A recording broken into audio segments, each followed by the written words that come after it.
Pozdravljeni v vlogu številka 20, danes je 12. april, sobota, sončen dan. Danes vam bi rad povedal, skozi katere korake morate iti, ko boste želeli odpreti YouTube kanal. Torej, na začetku boste rabili ustvariti račun na Gmailu. Potem, ko boste imeli račun ustvarjen, boste šli na YouTube in boste na YouTubu ustvarili kanal. Pri kanalu boste izbrali identifikator, torej ime. Gremo pogledat.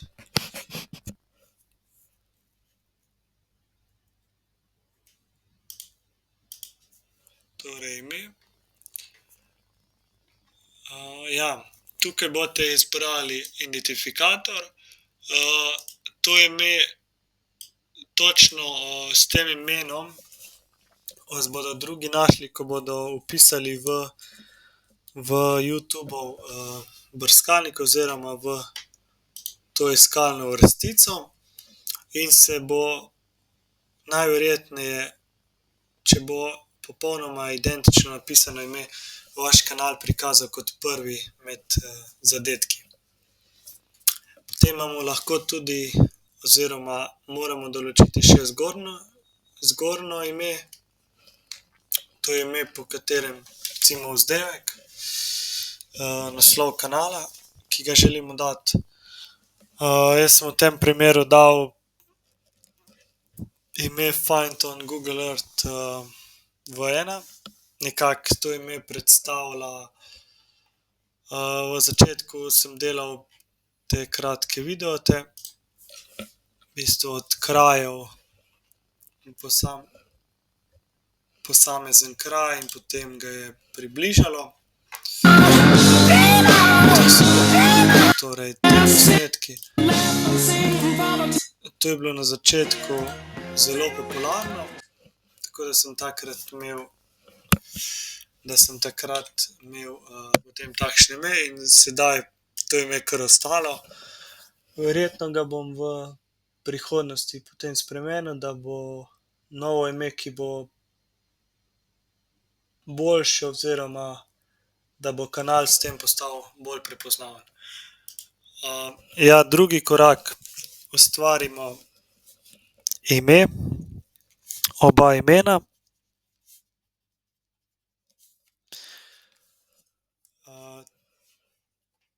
Tretji korak, tukaj vse uredimo, opis. Dodamo Instagram in pa druge platforme, s katerimi želimo povečati doseg in pa prepoznavnost oziroma da se lahko z ljudmi lažje pokonektamo in da lahko sledijo našim objavam. Ko imamo vse to urejeno, je pa potrebno potem kanal povezati oziroma se ga poveže z AdSense računom. To je potem za monetizacijo. Če želimo uveljavljati, tukaj imamo te razdelke na levi strani.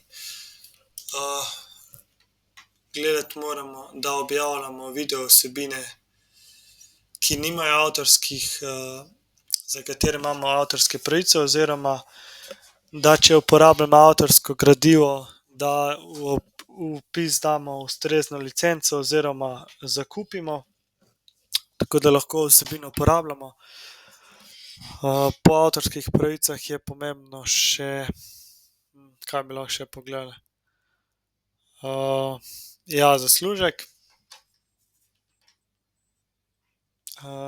Tukaj imamo razdelke z dolgimi videti, kratki videti, članstva, supers, to so te emoji. To so 4 načini, s katerimi lahko potem služimo. Je pa Da do tukaj pridem, moramo torej nabrati 4000 ur javnih posnetkov. To pomeni, da mora nekdo pritisniti na naš posnetek in gledati 4000 ur. Če bi dejansko bila ena oseba, bi mogla, če bi mi imeli za 4000 ur, bi mogla vse naše posnetke pogledati in bi mi tako dosegli 4000 ur gledanja, kar hoče. Oziroma, ko dosežemo ta prag 4000 ur, je prvi pogoj že izpolnjen. Potem je pa drugi pogoj še 1000 naročnikov. Ko imamo izpolnjena oba te dva pogoja, lahko zaprosimo, da vstopimo v YouTube partnerski program. Ko vstopimo, potem traja, meni so sicer zelo hitro to odobrili, 2 dni oziroma 2 dni pa še malo. Preverijo vse torej naše posnetke. Če so težave z avtorskimi pravicami, v kolikor ugotovijo, da je vse v redu, oni potem posnetke v bazi označijo kot sprejemljive in nam podelijo dovoljenje, da smo lahko vstopili v YouTube partner program. Od tam naprej moramo potem vpisati bančne podatke.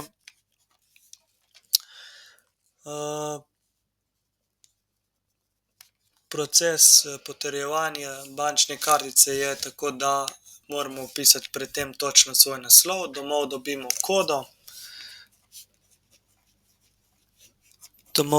kodo in s to kodo potem nadaljujemo celoten postopek, vpišemo jo v določenem zavihku in s to kodo potrdimo, da smo res mi pravi naslov. To je potem kot prva točka. Pri drugi točki vpišemo bančno kartico in potem nam na bančno kartico YouTube nakaže znesek od 0,01 do 1 evra. Potem na bančni kartici preverimo, kakšen znesek je bil in ga vnesemo v razdelek. Tako da okvirno to je celoten postopek in ko to izpolnimo, YouTube označi, da je vse narejeno in lahko začnemo že služiti s posnetki. Če imamo tukaj analizo, pri analizi lahko vidimo ogledov, koliko smo imeli čas gledanja, naročniki, predeni prihodki. Hvala za ogled tega videota. Video lajkajte, če vam je bil všeč in se vidimo do naslednjič. Čau!